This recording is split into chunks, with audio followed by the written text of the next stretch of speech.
to everybody for joining us this evening. So, my name's Tom Palmer, and I'm a children's author. And in the past, I've written quite a few books about football, but more recently, I've been doing historical books to do with the First and Second World War. And After the War is the book that we're talking about tonight, which is the story to do with the 300 children who came from Theresienstadt in 1945 to live by Lake Windermere, which Trevor from the Lake District Holocaust Project will speak about a bit later on. So normally my books, the idea comes from something in my life. So for instance, when I wrote this, it's to do with a girl running, and it was inspired by my daughter who was doing a lot of running. But this was, my wife heard a program on the radio, the Open Country program, which Trevor also contributed to, about the Windermere boys. And she said, you've got to listen to this. This is the kind of, children's book that maybe you could write. And I listened to it. And at first I didn't feel confident enough to write the book because of the subject matter. I felt quite, I suppose, intimidated by it. But my wife encouraged me. And the thing that really did it for me was I got in touch with Trevor Avery from the Lake District Holocaust Project, because I knew that I didn't know very much. Well, I knew a bit about the Holocaust and the events of the Holocaust, but I didn't know anywhere near enough. I knew if I was going to write it, I was going to really have to write it with someone. And I was very, very fortunate that Trevor was interested in meeting me and talking to me and telling me some of the stories that I put into After the War about the Windermere children. So I mean, roughly, my story is about the 300 children who come on the Sterling bombers. They land at Crosby-on-Eden Airport near Carlisle, and they travel to Windermere, and they stay there for 4 or 5 months. And the events while they're there sort of flash back to events that have happened during the Holocaust. And it's really a really important part of the book is that it's not just about the events of the Holocaust. It's about their lives before, and about what these children's lives were like in Poland mostly, and beforehand, and then after the war as well, to show the rich culture that they had come from. And that was one of the lessons I very quickly learned from Trevor, was that I had to speak about the breadth of the before, the during, and the after of the events of the Holocaust. And so I went to meet Trevor, and he gave me lots of ideas, and we discussed the best way to go about writing it. Then I went to the exhibition at Windermere Library, upstairs at Windermere Library, where there are artifacts, and there's a film where I first saw Eric Hirsch speaking. And then I went to the Lake District Holocaust Project website, and on that website, as I'm sure many of you know, there are loads of interviews with the boys in later life, and a few films as well. And I basically watched it all and trawled it all, and I found it extremely useful. Another thing that Trevor said to me was the importance of basing this story on primary sources, on the testimony of the people that I was writing about, and that every scene should be based on a piece of testimony from the website, or that Trevor was able to give to me. And that I took that on board as part of what I was doing. As well as that, I did some other research. And when I write my books, it's really important to me to do research properly, and never more so than this. But when I was writing about the use of dogs during D-Day, for instance, I did a lot of research into that, and spoke to paratroopers and found out as much as I could, using the Imperial War Museum website's archive of interviews and testimonies, which I found really useful with every book that I've written. So once I'd done that, and once I'd done as much reading, film watching as I could, including, amongst others, Ben Helfgott's biography, and Eric Hirsch's autobiography, which I found really useful. Also going to actually see Eric Hirsch do a talk, and speaking to him after and before his event. I gathered all that material, and then, as well as that, I went to Theresienstadt and to Auschwitz, and also particularly to Krakow and to the Jewish quarter there, just to immerse myself and find out as much as I possibly could about every aspect of what I was trying to write about. The story isn't about particular children.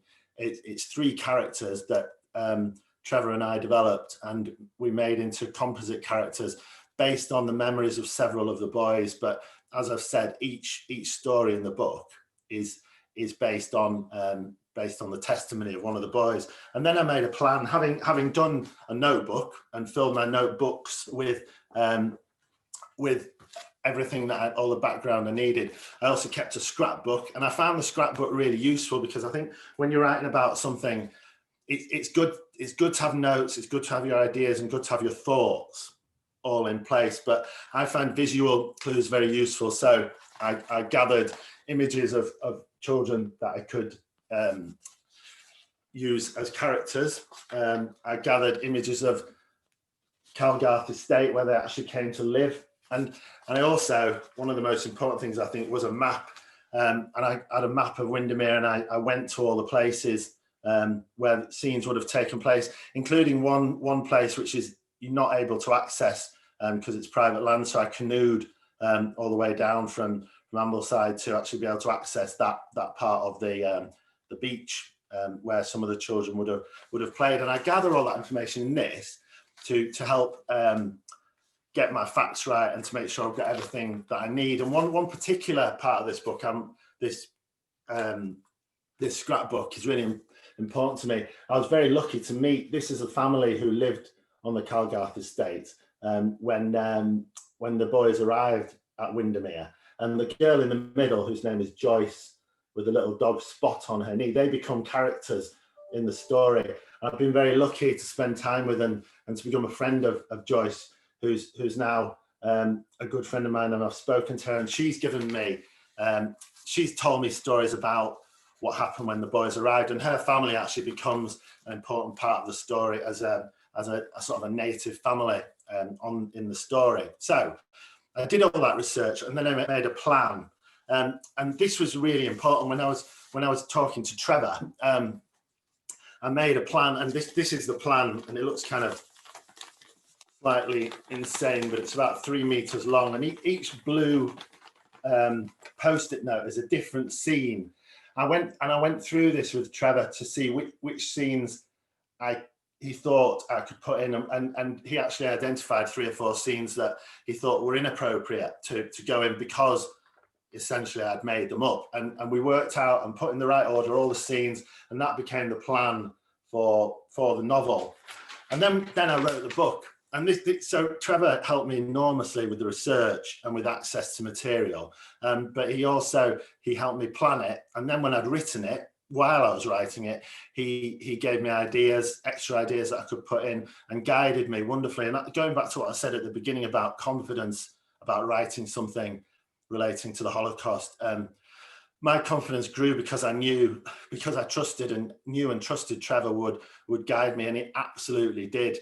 And that was for me, a very satisfying part of the writing process, kind of drawing the confidence from Trevor's expertise and knowledge of the boys who trust him. And that gave me the confidence, I suppose, to carry on. So I did all that research. I wrote the book. Then Trevor and I, once I'd written it, Trevor and I battered it to and fro, and we decided what was missing, what shouldn't go in. For instance, I created a scene that happened in Ambleside that just wouldn't and couldn't have happened, and Trevor guided me to leave that out, which I'm really glad he did, and I'm really glad that every scene is based on a true memory of one of the boys. But then the last thing we did before we got the final draft together, Trevor and I went to Grasmere School. Grasmere Primary School is a wonderful school that I've had a relationship with before, and they set us up with a group of year 6s and year 5s, about 10 children, who read the manuscript. And then Trevor and I went in to discuss it with them, and what we wanted very much to do was, obviously I tried to get my facts right and the history right, So out of respect to who the book was about, but I also had to think about who the book was for. And so we went to Grasmere Primary School, and the children were very direct, and it was excellent. I'm sure Trevor will mention it as well, but they were quite clear that they wanted to know the facts.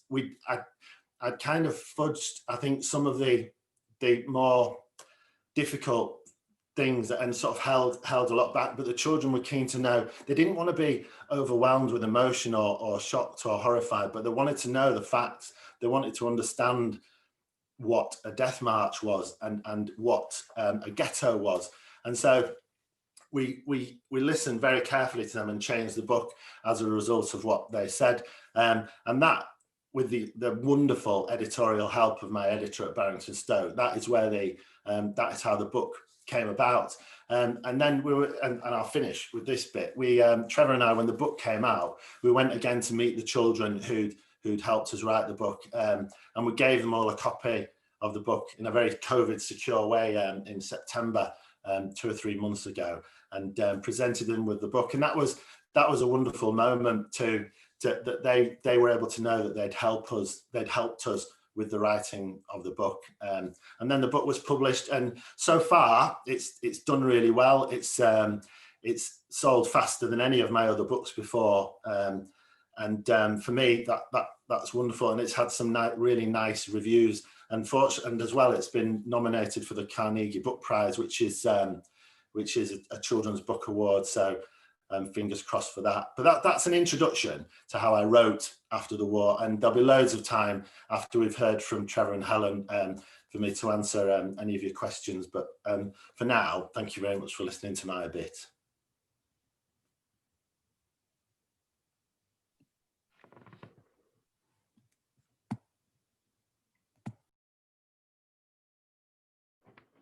So can everybody hear me now? Yeah. I can barely follow that. If anybody's thinking I'm teetering on the edge of a hot air balloon, I'm not. This is it's actually a still. The landscape behind me was taken from a drone during an archaeological dig last year, and the green area at the front is actually where Calgarth Estate was, where the children stayed. You see over my shoulder, that's the Lake School, which is, in terms of Holocaust education, it's an incredible location to have a secondary school, actually on the site of where 300 child survivors came. And you'll see the stretch of water in the background, which is indeed Lake Windermere. It's important to stress, and what we try and capture in the book, the wonder and marvel of these 300 young people who came from Prague Airport. They landed at Crosby on Eden Airport in Carlisle on 14th of August 1945. Most of them were then brought to this location, Calgarth, through the heart of the Lake District, but arrived in the darkness. So they were processed, they were taken to individual rooms that they all had for themselves, clean bedding, and the first time in many years had privacy, and clean sheets, as they call it. And the next morning they wake up, and we have a record of them emerging at around about noontime onto the estate, and it was like a whirlwind of activity. And of course they didn't know where they'd arrived. So Ben Helfgott said when he woke up and he looked around him, having arrived in darkness, and he thought, my God, it's paradise. And he said he couldn't stop talking. They couldn't quite, the changing circumstances, many of them will say, was just off the scale. And of course, you couldn't actually see the lake from Calgarth. Calgarth Estate was a little bowl. So of course, when they began to explore, I think it was depicted in a recent feature drama, they suddenly emerged onto the shores of the lake as well. And unusually for the Lake District, it was a hot and sunny summer. We've just had one, well, an early summer. So they really did get the best of it.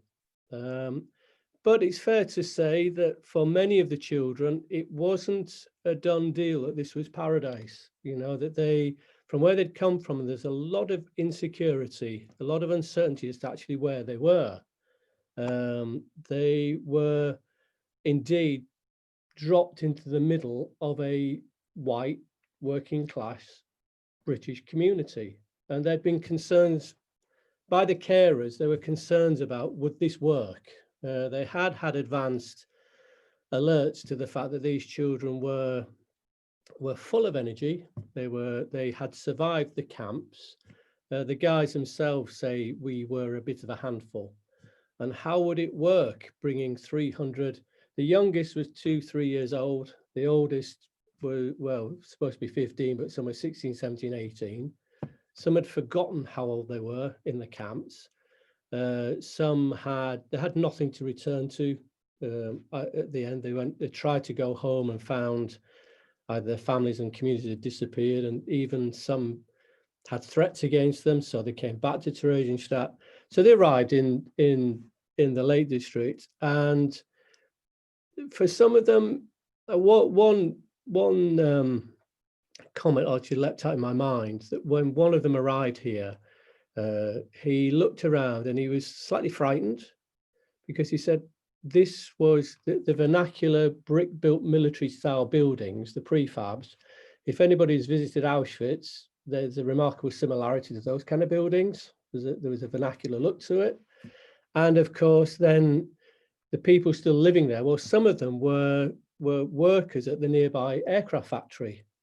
So when they came back at night time in blue overalls, dirty faces, engineers, if you like, who worked on it, the little ripple of fear went across that this was actually, oh, it is a slave labor camp. Where have they brought us? You know, there are lots of peculiar anecdotes like that. And I think for a long time, I mean, I've been working on this for well over 15 years now. And although we were all trained in oral history, we learned very early on, and we learned actually from some of the wives, that people tended to come and talk to some of the survivors. And the wives say, yes, they come, they talk to us, they go away, and we're left to pick up the pieces. So we decided that not only would we go and talk to them, but then we'd have a phone call later and say, are you okay? Remember, thanks for the interview and everything. And this turned into, for myself, and I know for my colleagues, friendships developed. And in the course of the friendships and the oral history work, the interviews, but also it's when the microphone was switched off and the anecdotes and the stories and the relationships start to emerge. When a survivor gives a talk, it's very much, there are many factors involved. One is it's a piece of theatre. My friend Meyer said this. The first talk he gave in the 80s, now Meyer Hirsch was a survivor of Auschwitz, and he survives in Birkenau for 18 months, really quite remarkable. He lived through the height of its killing facility, a different story. But Meyer, he said to me, I met him for 4 or 5 occasions, and he suddenly stood with me in the middle of the field behind me, and he looked at me really curiously, and he said, "You're not a journalist, are you?" And I said, "Well, no, I quite know what I am, but I'm just interested in your story." And he said, "Well, in that case, you can ask me anything you want." Now, the significance of this was, when Meyer gave his first talks in the 80s, somebody said, "People might be interested in your story." And he said, "Well, no, nobody's interested in this." We're talking 1985, 86. So in his first talk was at a school in Bury. And he said, I stood there and the children stood in front of me. I just told them what I'd lived through. And he said, "Do you know, one of the girls in front of me, the school children, she fainted in front of me." And I thought, what have I done? And he realized the power of his words. So he began to curate his talk, and he became very much a master of giving a talk to children and to young people. He was awarded for it, and it was a piece of theatre. It was also protection for him, because these guys, I know over years, they were compelled to tell their story in live witness testimony, but also you know, you can imagine the pressure that was on them every time they told these stories over and again. So it was in their interest to protect themselves as well as the audience. But I managed to become very, very close to some, and began to hear some of the more intimate insights and anecdotes. And I think it was interesting when Tom approached me. We'd been wanting to do a book for children, for young people, but I think you'll all know there's a range of difference between talking to a primary children, secondary school children, and an adult audience. There was a saying. I met one of the education workers at the Jewish Museum in Berlin at a visit over there, and she said, we tend to have a saying here, up to the gates of the camp and no further. And it was a sort of that was for primary children. So that had always stuck in my mind, but I realized it was going to take some expertise, somebody with significant expertise. So when Tom approached me to say he would like to write, he'd heard this program on the radio, we met in Windermere, and I think we were kind of vetting each other in a very, very gentle way over coffee. But Tom wanted to get it right, and he was quite anxious that he wanted to do this, but it was stretching his capabilities, if you like, in getting it right. And I wanted to make sure we had the right person who could do justice to the huge archives that we had in writing a book for children. We have done a lot of work as our names become bigger through dramas and features, etc. The work in schools, we realize people think we must be rushed off our feet working in schools. It's been a slow process. We've found that one of the significant factors is for teachers that they're afraid to get it wrong. And it's as much, you've got to get the confidence of the teacher, and then the children themselves, certainly the teenagers. It's quite remarkable what they can take on board, but teachers are fearful. They're quite rightly protective of children, protective of what they're going to hear with a survivor talk or when I give a talk. And it's a different talk talking to 16-year-olds as opposed to, as Tom managed, to as young as 10 years old, 10 and 11.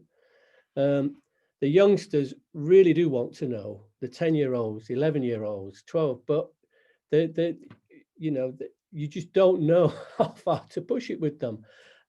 This for me was quite a remarkable opportunity to go with Tom into Grasmere School with a class of 10 and 11-year-olds. And I've got grown-up children now. They've grown up with this story, but I kept it away from them. The work was always done somewhere else as they grew up. But my mind springs to people like Roald Dahl. That it's incredible how much children want to know and how far they will go. You still can't let the story off the leash, so to speak. But I was surprised how far you could take it with them and how far they wouldn't be fooled. And I think it was important. Many people come to hear what we do and hear a talk. And the story beginning in Windermere and in the Lake District, for many of the second generation, for many of the families of the survivors who came, and for many people, it's a starting point. I think for many people, one of the survivors, Coppell Kendall, said to me many years ago, do you know, Trevor, the Holocaust isn't for everybody. And you've got to get the timing right. And for many people, stumbling across the story of Windermere, and Sir Ben Helfgott, from the very beginning, said, nobody's ever done this. This is about our survival. This is where our lives began again. You need to ask how we rebuilt our lives. What next? So we always focused on that. And for many people, it's almost like it's a palatable way of entering a really difficult territory of the Holocaust for a lot of people. So the beginning Windermere, and I've said to people in talks, to fully understand what it meant for these guys to come to Windermere in the Lake District, we do have to cover some of the story of where they came from and the circumstances they came from, because, when they say we came from hell to paradise, we do have to look a little bit at what this hell was. Because if not, you're not doing the story justice. And these are some of the long discussions I had with Tom. How do we get this across with children without creating, psychological dramas and traumas, So when Tom came along, and as it evolved, it was a lot easier in some sense. We developed quite a personal relationship with each other. It was much easier sort of steering an author and a curator, artist, whatever I am, but it was much easier. I've worked on other much bigger projects, film projects, and that's a harder deal because it goes up the rungs, the ladder, then it comes back down the ladder again, and you can knock heads. I said we couldn't put that in, and I think authenticity, what people have commented on Tom's book is very similar to what people commented on the drama, The Windermere Children, that it had a feel of being well researched, and I think that's huge credit to Tom, actually, because he listened to what I said. I had a meeting a few years ago with one of the leading lights in the Holocaust Commission, and it was in a very important venue in London. And he sat at a table, and this project was beginning, and he said, anything we do, certainly about Windermere or anything, we have to make sure it is protected against deniers in 100 years' time, because things can be pulled out of context. So the challenge with any fiction is to engage people in the story, but also to not veer away too much for what actually happened, because there are people out there who will take advantage of that.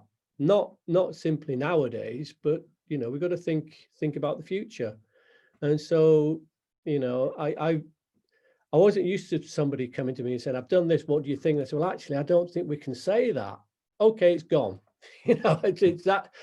No, normally there's the pushback, but Tom was brilliant in listening to what I'd said. I've learned this. I've gone along over 15 years. I don't always get it right, or we don't, but there are certain things you have an alarm going off if you push it too far or there's an incident. And to be fair, I mean, I'll wrap up now. You've talking about 300, actually there are more than 300 children and young people who came to Windermere in 1945. 300 is, most towns and cities and places feel fortunate to have one survivor living amongst them who can tell a story. We had 300, and I think you'll all appreciate that you don't need to invent anything if you listen to them. Whenever you think of any story you can imagine, even in your wildest imagination, and you think, that would be incredible, something more incredible would have happened to one of these children. It's quite remarkable. People don't need to be over fictionalized things. And I think what we said about the drama and about Tom's book, it has the feeling of authenticity about it, even though it's fiction. And I think we couldn't have asked for more in what we hope to get from Tom. He did the work for us, really. But I'm very reluctant to take any credit, because like other people, we have the material, but he had to filter it and form it into a book form the way that he did. And it's an extraordinary achievement. And I'm really pleased for him, that we provided. I know he's very generous in his praise for me, but he did things that I've never done. I visited many places linked to the Holocaust in Europe. The Auschwitz, the Krakow, Plaszow, the Treblinkas. I've never done those trips on my own. I always take a companion with me, or a colleague, or a team of colleagues. So there's always somebody there to share it with, in the evening, to talk it through. Tom went to some of these places on his own, and it's a really intense thing to do with a group, let alone on your own. I was concerned about him doing it, but he was so determined to envelop himself in the story, as well as come to Windermere, to go to some of these dreadful, dreadful places. And he messaged me when he was over there and when he came back. I know it took it out of him, but I hope everybody can see that experience coming out of those pages, because I certainly can. So I'll leave it there. I'll hand on to the next. And Tom is a hard act to follow, but I hope I've given you a little insight into how we helped. The project in Windermere began in 2005, which is a ludicrous amount of time ago in my mind. And we hopefully will be carrying on and going from strength to strength in the future. So thank you all for listening, and I'll step back, and I'll be available for any questions later if anybody wants to ask questions.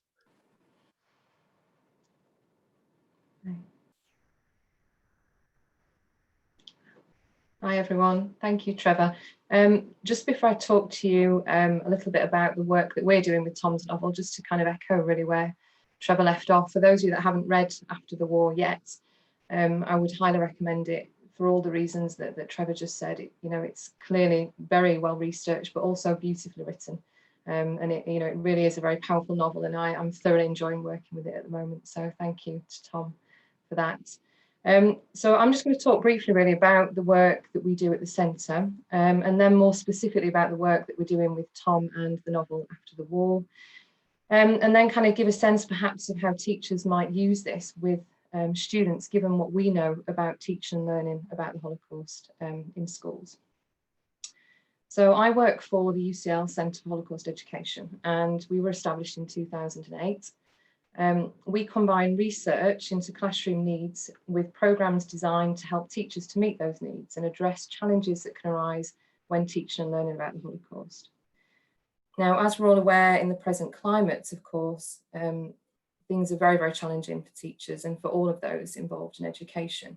So most recently, we've been delivering courses online to teachers and also developing lesson materials that can be used as part of a blended approach to teaching and learning. Recently, for example, we've just launched a MOOC, a massive online course, and we also mentioned, I think Hannah mentioned that at the beginning, that we've just also launched a Key Stage 3 textbook, which is available free of charge to teachers in England. So in these and in other ways, we continue to respond to issues as they emerge on the front line, and we look to support teachers to develop them as research-informed practitioners. So most recently, obviously at the moment, I'm working with Tom and with the novel After the War. I'll tell you a little bit about the novel and about how it might be used by teachers, and then the materials that we're developing. So Tom's novel is aimed at students in the upper primary and lower secondary levels. That's years 6 to 8. So that's children ages kind of 10 to 13.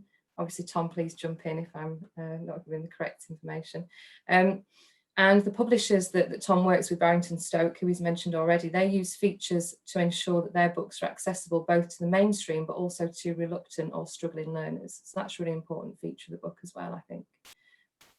At the centre, we're producing lesson plans and materials to support teachers in exploring the issues raised in the novel.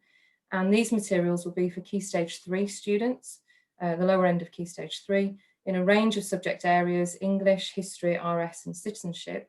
And we'll host them on our website, and they'll be free for teachers to download when they're launched at the end of January. So in terms of our research and what we know is happening in the classroom in terms of teaching and learning about the Holocaust, so our research suggests that the Holocaust is predominantly taught in Year 9 in the history classroom, but that it also takes place in other subject areas such as RS, English and citizenship, and also in other year groups. In England, the Holocaust is a compulsory subject in Key Stage 3 history, and there's no requirement for it to be taught in primary schools, but there is evidence that this is an emerging educational trend. And obviously Trevor and Tom have kind of mentioned their experience working with students at Grasmere already this evening. So of the 8,000 students that we surveyed in 2016, 28.5% of those students had first encountered the Holocaust in the primary school classroom. And other indicators that students are encountering this topic at an earlier age in schools include the availability of resources and guides from a variety of organisations that are aimed at primary school students. Now, teaching and learning about the Holocaust in the primary setting is a contested and controversial issue. And the debate really centres on this idea of age appropriateness and how appropriate is this to introduce the topic to younger students. Due to a lack of research in England, there is much that we simply don't know. So we don't know why the Holocaust is being taught at primary age. We don't know how it's being taught, and we don't really know how students are responding to it. And so more empirical evidence is needed to inform any theoretical discussions about the purpose and value of teaching and learning about the Holocaust in the primary setting. This would then enable us to be responsive to the needs of teachers and any challenges that they may be facing. So as we've already heard from both Tom and Trevor, After the War is a very carefully researched novel based upon the testimonies and experiences of boys. And the novel allows students to explore the persecution suffered by these young survivors through a compelling story of friendship and hope, which provides younger students with a version of the past that's framed in an age-appropriate way, whilst also maintaining historical accuracy. The central characters in the book, again, as Tom's already mentioned, are composite characters based upon a number of the survivors and their experiences. Using historical fiction in the classroom, if it's supported and contextualized, can be really beneficial. So historical novels, of course, are representations of the past. They can't be used in the classroom to secure students substantive historical knowledge and understanding. But what they can do is personalize the victims, and through students' relationship with the central characters in the novel, they can recognize that these were not distant historical events that happened to distant nameless historical figures, but real events that affected children, individuals in many ways just like them, children who miss their homes and families, children who want to swim and play football and ride bikes and learn and survive. And this relationship that the reader has with the central characters in the book will encourage inquiry, and students will want to learn about the historical context in which Jewish children across Europe were persecuted and their families murdered. And this in turn can lead them to confront key issues and seminal questions, such as, for instance, how and why did the Holocaust happen? And our materials are designed to help teachers to explore these questions with their students. So some of the central themes in the novel are hope, resilience, and humanity in the face of terrible inhumanity. And whilst all these positive messages resonate throughout the novel, there's also a very clear sense of loss. For many of the boys, they would be the only survivors of their immediate families, the only witnesses to the pre-war thriving Jewish communities into which they'd been born. And the families and the lives that these young people had before the war are very prominent in this novel, and Tom's already referred to that, which is really important. Because this enables students to grasp the enormity of individual loss, the loss of entire communities as a result of the Holocaust. So the materials that we're producing to support teachers will include a focus upon pre-war Jewish life, drawing upon testimony of the boys, many of whom had vivid memories of their childhood before the war. Using this testimony and the supporting materials. Hello? Sorry. There's some background noise, I'll carry on. So using this testimony and the supporting materials, we hope that teachers will also be able to introduce their students to anti-Semitism. So this has particular importance. So given what we know from our 2016 survey, only 31.8% of students are familiar with the term anti-Semitism. And if students are to understand why the Holocaust happened, of course, it's imperative that they have some knowledge and understanding both of the long history of anti-Jewish discrimination, but also the very specific features of Nazi anti-Semitism. So the novel also introduces a number of themes that our research identified are very important to explore with students if they are going to avoid developing troubling misunderstandings and misconceptions about the Holocaust. So the main characters in the novel After the War, like many of the boys, were born in Poland, and they found themselves trapped under brutal Nazi occupation from the very first days of the Second World War. And through the memories of Yossi in particular, the reader is introduced to the unfolding persecution of Poland's Jews, the establishment of ghettos, ghetto conditions, slave labour, deportations, the death marches, and final liberation. Our research indicates that students have key misunderstandings relating to the context, chronology, and space of the Holocaust. So building a secure and detailed knowledge of the chronology of the Holocaust can enable students to do and understand numerous things. For example, they become able to identify patterns, processes, and key turning points. And this in turn can lead to insights into causal factors in the long and short term. Knowledge of the outbreak and the course of the Second World War is crucial in accounting for the radicalisation of Nazi policy and how this relates to geography. In our survey, for example, not one student explained that the German advancement to the east, which brought more Jews under Nazi control, proved a catalyst for the subsequent mass murder. Our research also indicates a widespread belief, sorry, I just kicked something under the desk, that most Jewish victims were from Germany, and that the killing itself centred in Germany, and that somehow the Holocaust was a German event rather than a European-wide genocide. Teaching and learning about the Holocaust is not easy or straightforward. Regardless of age or school subject, there are issues to be addressed and accounted for, and challenges to overcome. Moreover, there are specific needs and considerations when the students involved are at the lower end of Key Stage 3 and when fictional works have been employed as vehicles for learning. But these are all matters that we are particularly alive to. And our lesson materials for after the war will support teachers to explore the themes that are raised in the novel and enable them to secure their students' historical knowledge and understanding of the Holocaust and begin to explore these important inquiry questions that they will have when reading the novel. That's it from me. Thank you so much to all of our speakers. Really, really fascinating work that you're doing. And it's great to see that we have some second generation of the survivors here, of the Windermere children. Also Jackie Young, who was one of almost 3 years old when they arrived. So really great to have you guys here. So I'll start with the first question for Tom.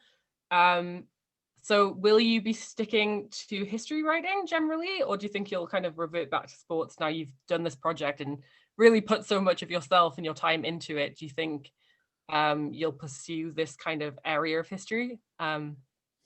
Yeah, I'm definitely going to stick to history. I kind of do both. At the moment, I'm alternating doing, I've not got one here, but I'm sort of doing a series about Roy the Rovers football stories, and then I do a historical novel. I'm currently working on a book, which is a bit of a mess, called At Sea, which is about the Arctic convoys.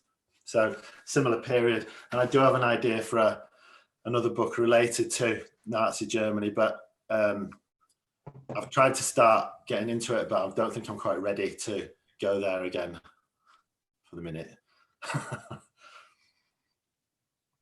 So yes, is the answer. Yeah, definitely history.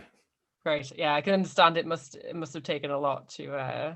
It's very strange because I had this idea and I thought this is a good idea and I can pursue it, and I've just tried to read these books. I just can't get through them. And I think you just need a bit of. And Trevor's talked to me about this and counselled me on sort of looking after yourself when getting too involved in Holocaust history. Yeah, absolutely. And we as PhD students studying the Holocaust, we also have these same issues. So I'll pass over to Elizabeth for the next question. Okay, so we've got a question from Mike Levy. Does Tom's book also cover the people who organised the whole project, e.g. Leonard Montefiore?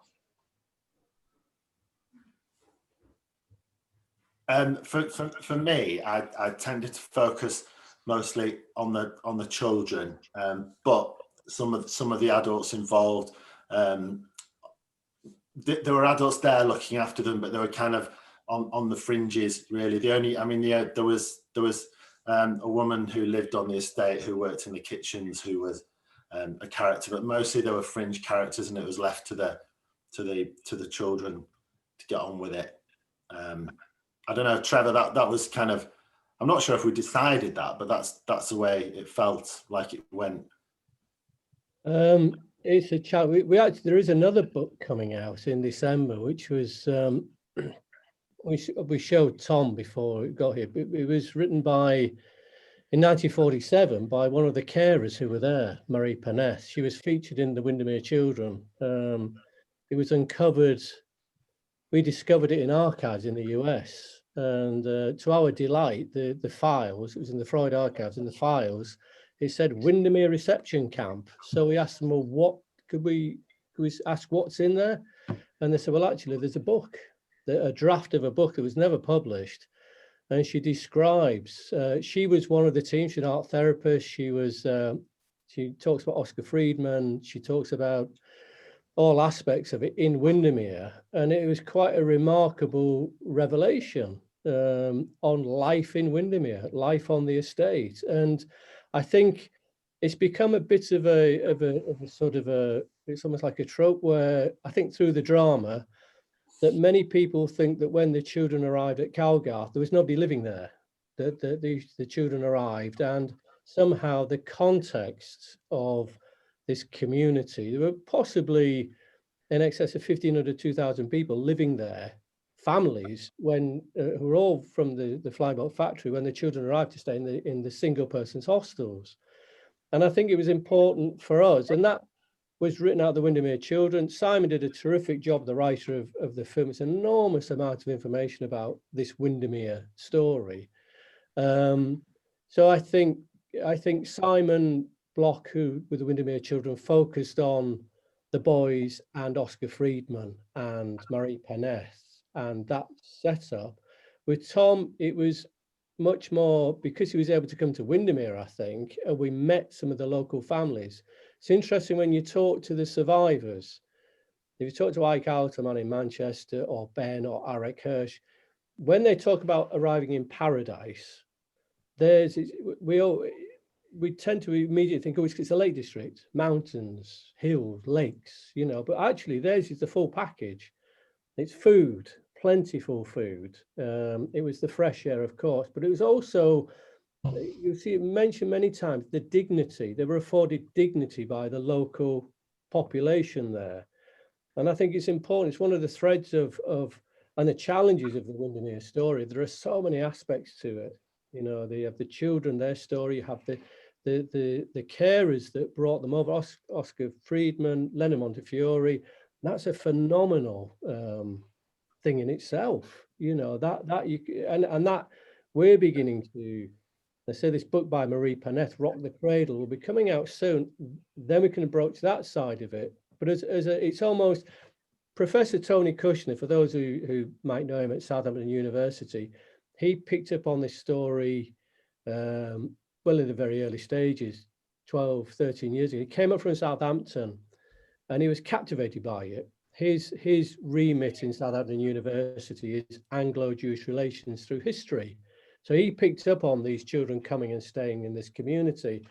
But it took Tony a few months, having researched with us, and I got an excited phone call from him and said, I suddenly get what it is about this. It's the coming together of two epics. It's the epic landscape of the Lake District and Romanticism. One of the defining features of English identity, the Romantic movement, the landscape, Lake District, sublime, paradise. But it's in collision with the epic tragedy of the Holocaust. So although it's focused on a very small plot of land that you can see over my shoulder again, it's actually, the ramifications of it are actually enormous. And it's why you can talk, I talked to a Native American scholar in Phoenix, Arizona, who knew all about Wordsworth and Romanticism. I chatted, believe it or not, to Patti Smith, everyone knows Patti Smith in New York. Romanticism, Wordsworth. On the other hand, you've also got this incredible, Central British Front, World Jewish Relief. You've got this enormous philanthropic endeavor to bring them over. So it's a huge endeavor. And I think Tom very much, localized it. I think this is where Grasmere School was important. It gave it this familiar look. But even though it may be localized and familiar, its values are universal.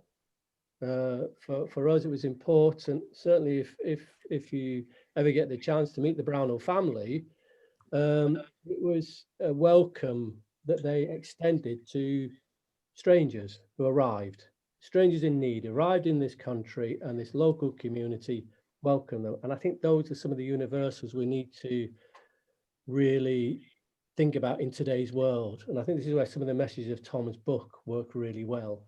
If that helps. There's just a comment I want to point to you, Trevor, as well, from an Argarbus. You might actually want to reply to them privately. And they say, my father was part of the boys, but I'm not sure if he was at Windermere. And I think they might want some help confirming whether their name is on a list. He spoke very little about this and has since passed. So I don't know if you want to have a look in the chat. You could maybe reply to that person. Maybe if they need a little bit of help there. That would be great. Hannah, do you want to ask the next question? Yep. So I guess this is for Trevor, but maybe Tom, you can also touch on this from your research. So how were the children received by the local community in the Lake District? So once they were brought over, you know, in terms of assimilation, what was the community response generally? Tom, do you want to go first? Yeah, I mean, from the local people that I've met, I was very lucky to meet some of the local families who were here when the boys arrived, and have spoken to them. And in the research that I've done into the story, talking to Trevor and other sources that I've used, it was very positive and very welcoming. On the whole, what I've managed to find out, which is great. I mean, there's a story about in the book that I've put in the book about all the local families brought all their tomatoes to make tomato soup for the children when things like tomatoes were in short supply. And I tried to use those to show, I mean, obviously there will have been conflicts and there was some controversy over bicycles, but I sort of put it in, but it's all, I mean, really it's based on what Trevor's told me about the how the boys have spoken to him about how they were received. So Trevor's probably better equipped to answer this. It's quite remarkable, really, because in a sense, to set it in a context, the community at Calgarth Estate was itself a community, as we say in the latest, of offcomers. These were skilled engineers and families who were brought to the Lake District from all the industrial cities of the country, you know, from Rochester, where the flying boat was actually built, but also from Coventry, from Birmingham, from Slough, from Glasgow, from Newcastle. And so there was a sense of there's a sense of sort of alienation themselves. They'd been taken from their homes. Many of them couldn't go back to their homes because they were bombed out in the Blitz. So they'd all been brought to the Lake District, a Lake District pre-television, pre-mobile phones, the buildings for a Ministry of Defence or Ministry of Air Production buildings were built of a much higher quality than normally, simply because they had to tempt the guys to come and live in the Lake District, stay in the Lake District, to work in a secret factory. So there was and I think it was put to me by a couple of them. They built the largest aeroplane in the world at the time on the shores of Windermere, which is an extraordinary story in itself. But within that, after they stopped building, they'd send, after they'd built enough, if you like, it became a service factory. And what it began to do was repair battle-damaged flying boats, Sunderlands, that were flown into Windermere and pulled ashore. Now, the thing was, they were quite often, they said, and I'll try and be sort of put it delicately, if you ever see one of these machines that have been shot up in battle, there were some pretty dreadful sights inside the cockpit and inside the gun turrets and things. And this came to Windermere. Now, Windermere, the community there felt pretty safe. You know, some of these houses were only designed to house 4 people, 2 adults and 2 children. Now, if your family's in danger in Liverpool, you bring the whole family up, and some of them had 12 people and 12 children in them. They were to get them people away from the Blitz. So the Blitz was a long way away. They were aware of bombers flying over to bomb Barrow, etc. But when they saw the state of these cockpits, suddenly the war came to them. They were sort of suddenly, oh, there's a war going on. So the best way I can put it is when our children came, some of the locals had been pre-warned. These are children from the concentration camps. Now, the Holocaust term hadn't come up then. Concentration camps. The Belsen film had been released in this country from in British cinemas. So there's an awareness, but for a lot of them, they didn't know where they'd come from. All they knew, I think, was that they'd all survived a common enemy. And when you talk to our survivors, call them our survivors, they said when they come, they'll say it with a chuckle, but they were a handful. If you imagine being a single teenager, and there were boys and girls here. I mean, I know the girls get written, the boys and the girls. To survive in the camps on your own in those circumstances, you had to be, well, they'll all say that there was a large amount of luck involved, and enough of them will tell you stories of how they were lucky. They went one way, not the other. But also they had to have their wits about them, and they had to have the most important quality of all, not to give in, not to throw in the towel. Things were really appalling. So when they came, they were a handful. They were one reason why they were brought to Windermere was because there was a certain fear if they were sent to London or if they were sent to Manchester, where Jewish communities were. If they went straight there, they may have faced a so generally, the locals were very, very welcoming. We've got that from we also get that from the survivors themselves. You know, they say themselves that they yeah. Does that help? Yeah. Thank you. So we've got a question, or it's kind of two questions for Tom from Nicola Woodhead. And she's asking about how you created the composite characters and how you went about merging the different backgrounds and experiences of a variety of different survivors into 3 characters. And if through doing this, there were any sacrifices in creating the characters, such as differences because of age or gender, etc.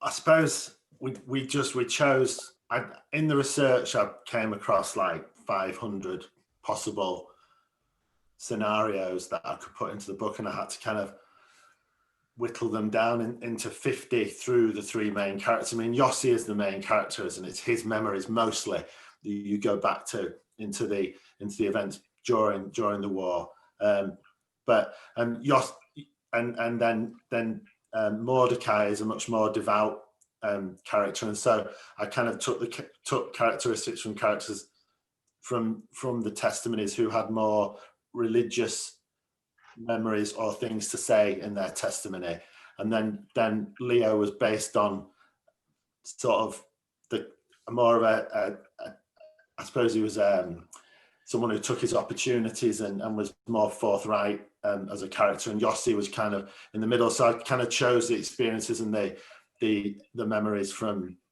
what to fit the right character, and I suppose, and those that didn't seem to fit together into one composite personality, I did without. And then as I developed the character, Trevor fed me more information. Like, I had the original ideas that I researched, but Trevor definitely said, "Oh, that would be something that might happen to you." Not in so many words, but that would be something that might be for Yossi or for Mordecai, more religious, and develop it like that. And I don't think there were so many things to choose from the testimonies on the Holocaust Project website and from Trevor's memories and other sources that I used, that it was just choosing the right ones that were consistent and made sense. So it didn't really feel, I didn't really feel that was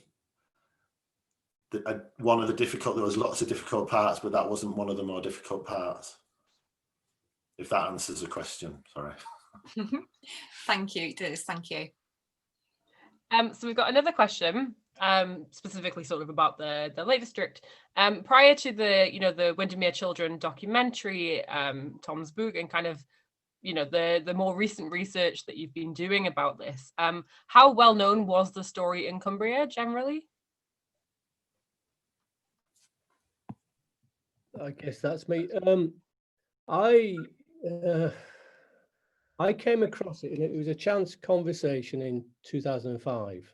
I put on an exhibition in Kendal. I was commissioned to provide an exhibition at that time for the 60th anniversary of the end of the Second World War. And I put the exhibition on about the flying boat factory and about the community that moved up to build these flying boats. And it was in the course of this exhibition that 2 elderly folks came in, and I happened to be in the exhibition at the time. And I said to them, "So, you lived on Calgarth, etc." And yes, and they told me who lived where and what. And then one of them said to me, and my life sort of turned on a moment, a pinhead. He said, "Of course, you know, this is where the children from Auschwitz came."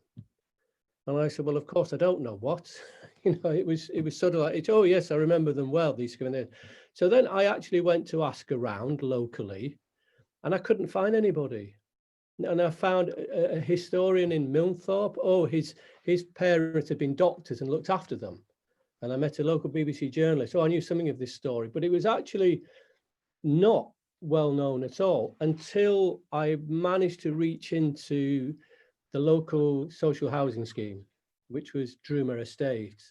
And when they had demolished Cowgarth Estate to build the school, the local community there had been largely moved into, it's a little bit of invisible Windermere. It's a very large council estate, social housing scheme. So I found some of the workers there who were still alive and some of the families, the children.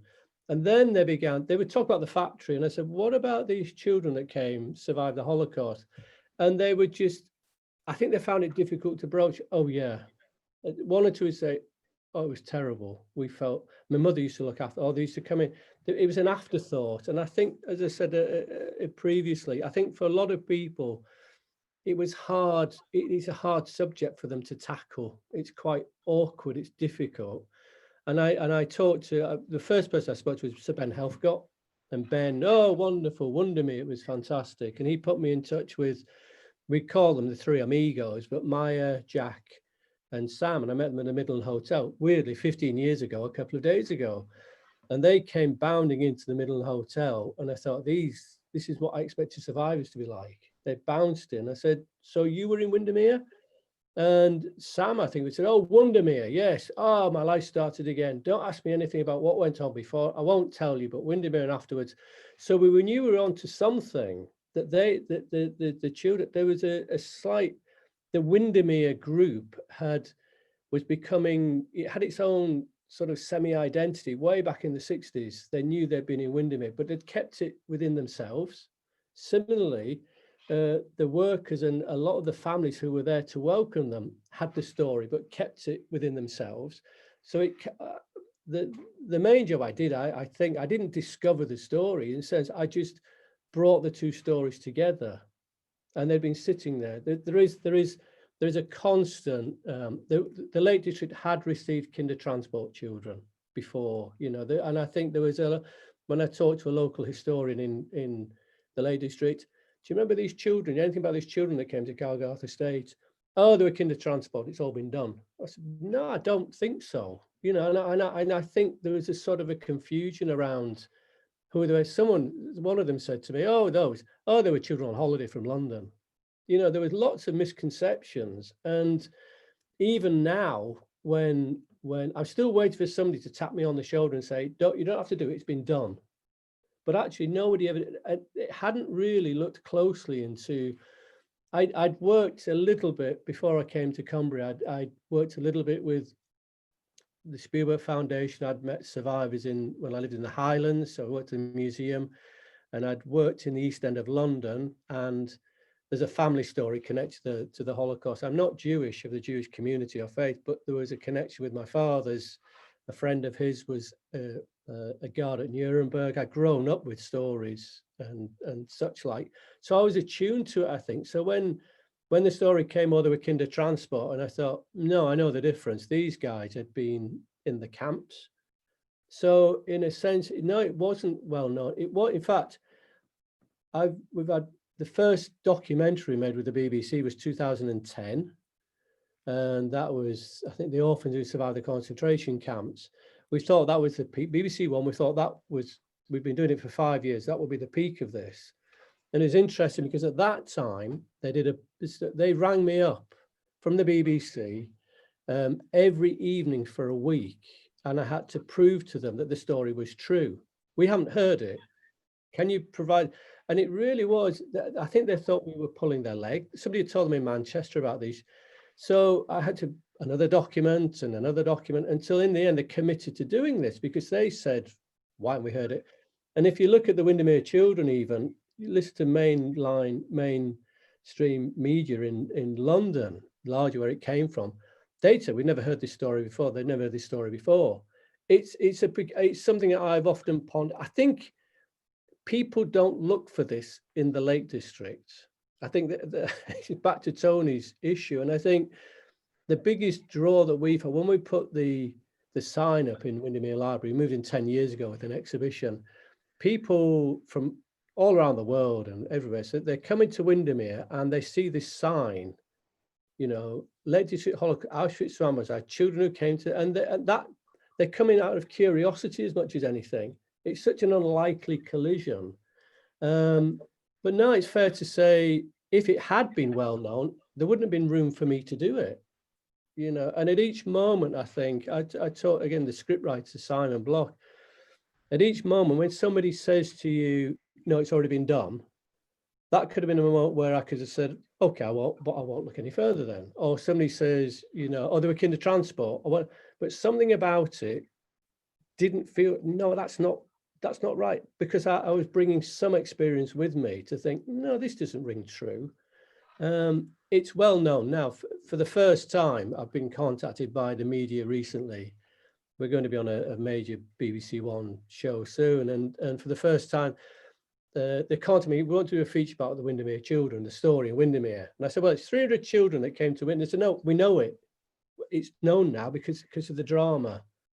Have you got another angle?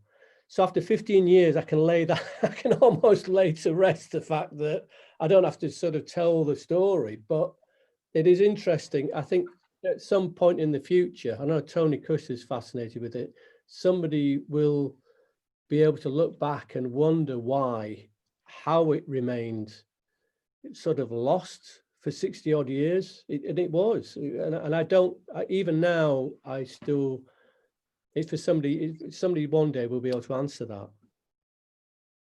Yeah, thanks, Trevor. And I think although we know of the story and it's been quite well documented now, I think it's still really important to be telling individual stories, because we know the figure and we know the history of kind of how it happened.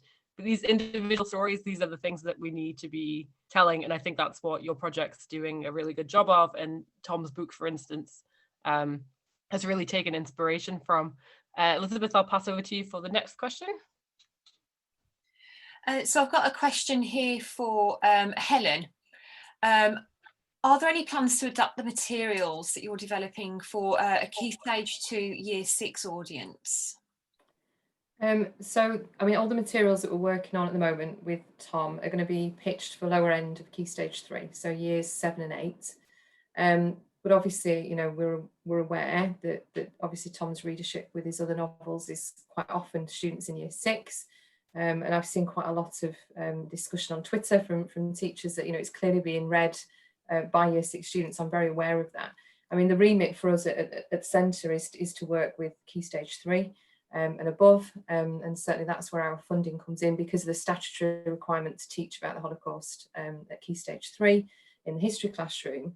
But that's not to say we're not very aware that it is happening. And I think, you know, we are very aware that increasingly this is a topic that is being taught to younger students, but it is something that we would very much want to know more about, I think, before we kind of, you know, responded to that, if that makes sense, in terms of research, in terms of what's happening and where it's happening. But what I will say is the materials that we're working on will be, you know, the kind of a resource pack covering a number of subject areas. It'll be kind of, I hope, quite comprehensive in terms of the kind of chronological development, the context behind the story of what happened to a number of the boys and their experiences, again, drawing on testimony that'll be carefully selected for a younger audience. And so hopefully, you know, Year 6 teachers themselves, even if they don't use the materials directly with the students, will be able to draw something from our materials. And again, they'll all be free and open access on our website. So hopefully that'll be of use, even though they're not kind of directly targeting Year 6 specifically. Thanks, Helen. Brilliant. Okay.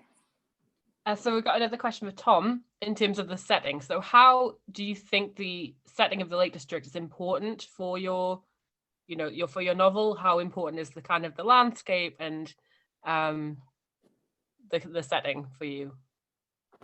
Hugely, I suppose, going on to what Trevor said before about the children seeing it as paradise and arriving and seeing these mountains and lakes, and I think that's really important. And when in the book they arrive in the dark, and they're brought on in buses and on some army trucks from the airport 50 or so miles to Windermere, and it's dark, and they all go to bed, and then they wake up in the morning, and this is based on the memories of things that happened, and then they come out and they see this beautiful, you know, that you see nature and you see all that beauty, and you're away from the city.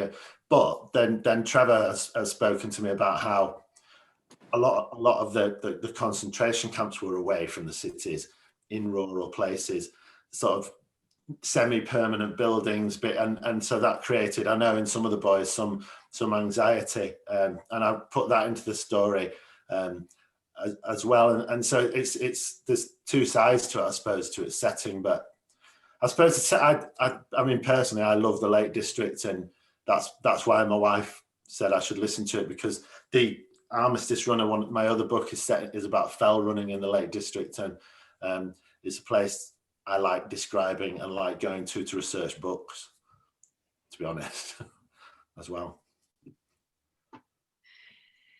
We've got another question for you as well, Tom, from Kate.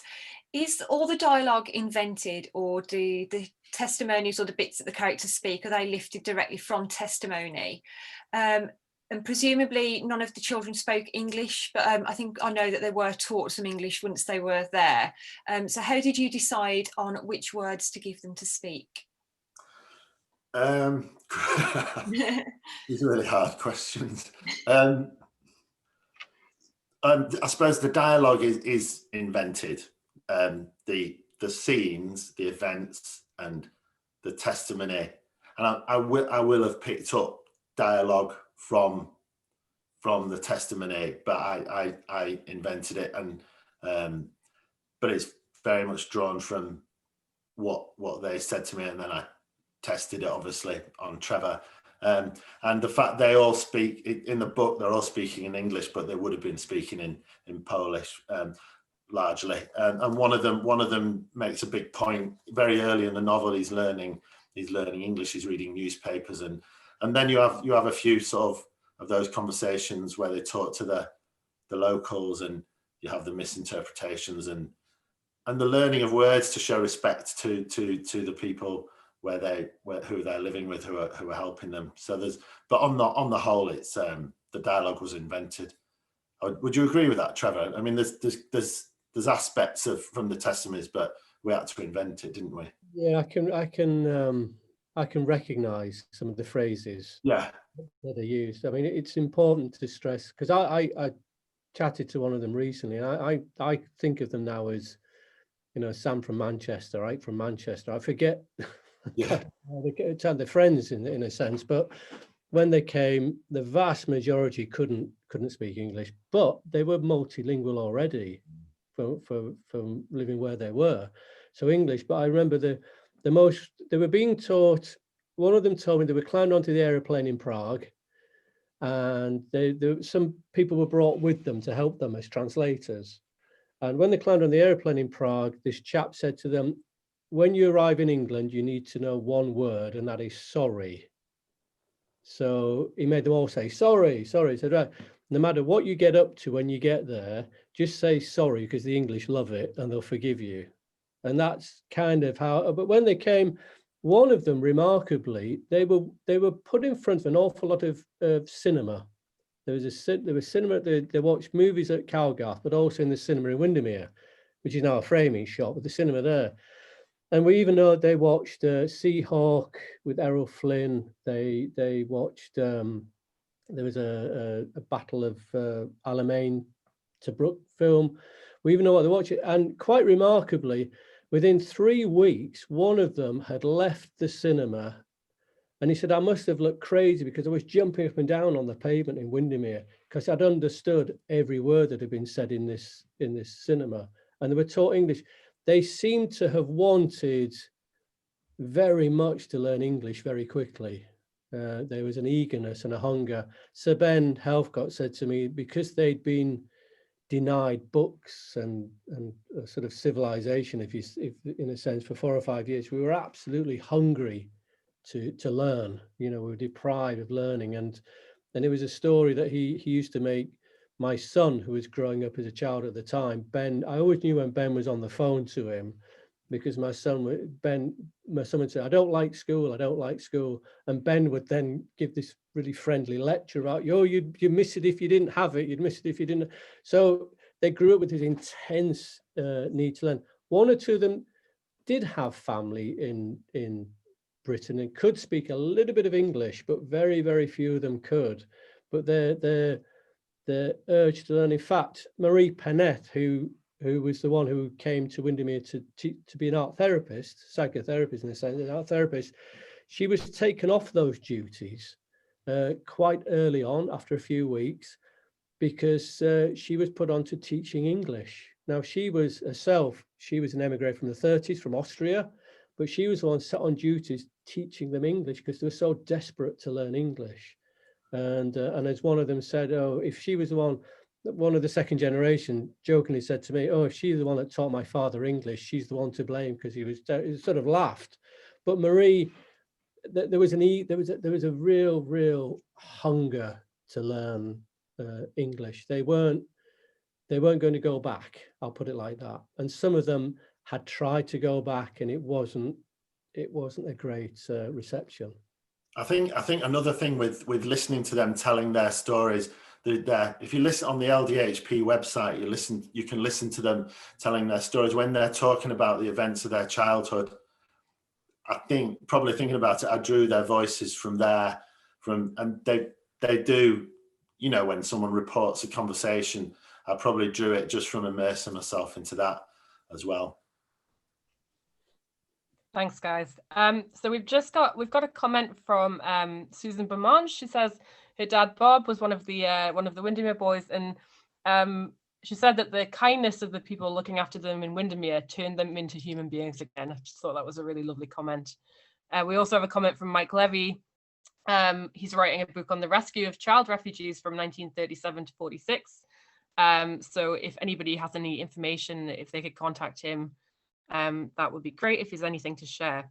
Then we've got a comment from Georgina. How many of the 300 were girls? So in terms of the gender divide of the group, could you maybe say a few words about that? Either Trevor or Tom. Shall I go, Tom? It's around about 40 girls. It's become a bit of an issue in recent years about them being called the boys, but if I could clarify, in a sense, it was a name given to them.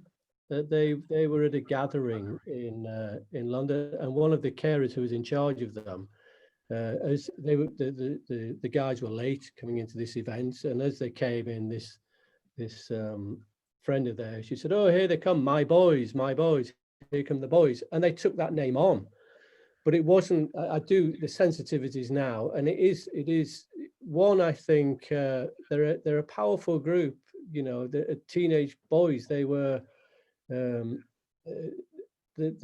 relationships with each other makes them a force for good.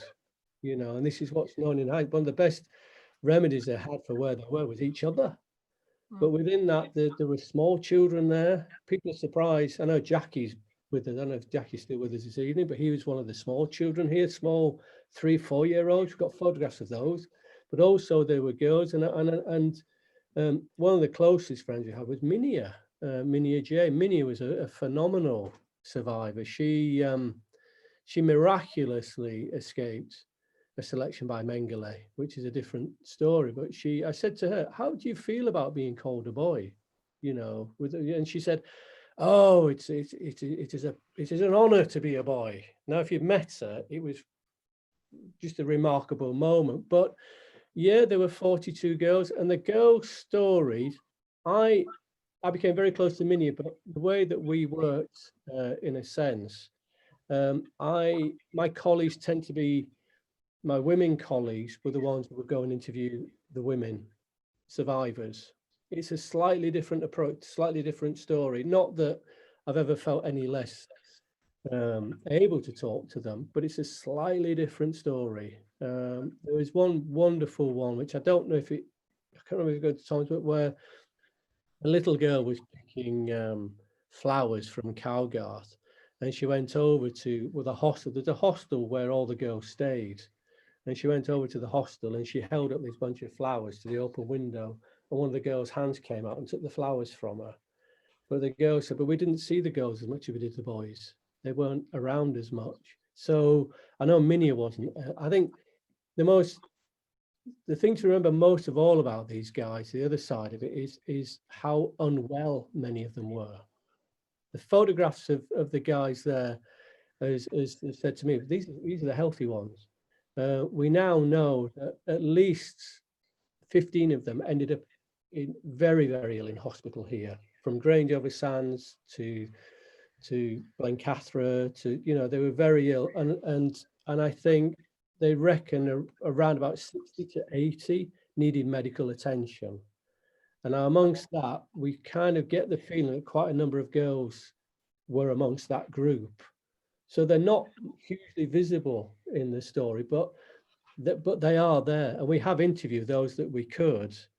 But it's a slightly different approach that's needed, I think, because the woman's experience, if Minia told me a couple of stories that are incredibly sensitive in the sense of the treatment of women, you know, in the Holocaust, and maybe there is a book to be written there in some senses, but we do have information about it. But I would hate to think, it's certainly not the boys themselves. They didn't write the women out of the story, and it was just an acronym, that a name that came up was given to them. But I can see how it can be confusing.